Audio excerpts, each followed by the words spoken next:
আসসালামু আলাইকুম। আপনারা সবাই কেমন আছেন? আপনাদের সাথে একটি রেসিপি শেয়ার করব। পেঁয়াজ কুচি প্রথমে আমার শাশুড়ি বেটে নিয়েছে, এরপর আগে থেকে নারকেল কোরানো ছিল, সেটা আমার শাশুড়ি মা বাটতেছে। এই রেসিপিটা আমার শাশুড়ি মা নিজের হাতে তৈরি করেছে। আপনারা দেখতে পাচ্ছেন এদিকে নারকেল বাটা হয়ে গেছে, আর এদিকে আলু কুচানো রয়েছে।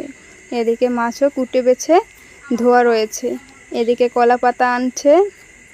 এটা হচ্ছে কলা পাতায় মলান্তি মাছ দিয়ে আলু পাতায় রেসিপি। এটা বরিশালে ঐতিহ্যবাহী খাবার।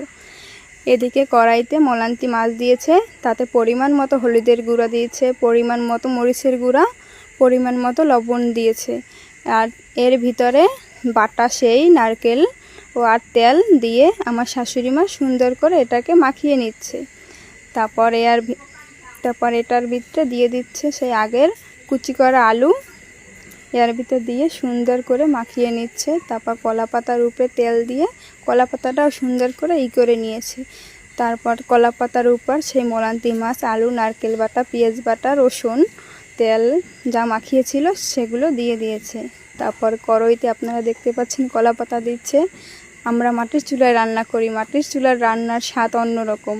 আমার শাশুড়ি মা মাটির চুলায় আগুন ধরিয়ে দিয়েছে। আপনারা দেখতে পাচ্ছেন এদিকে রান্নাটাও হয়ে গেছে। এই যে এটা হলো যাইয়া কলা পাতায় মলান্তি মাছ আলু দিয়ে, মানে কলা পাতার রেসিপি বলে এটাকে। রেসিপিটা কেমন হয়েছে আপনারা জানাবেন, লাইক করবেন, কমেন্ট করবেন, শেয়ার করবেন।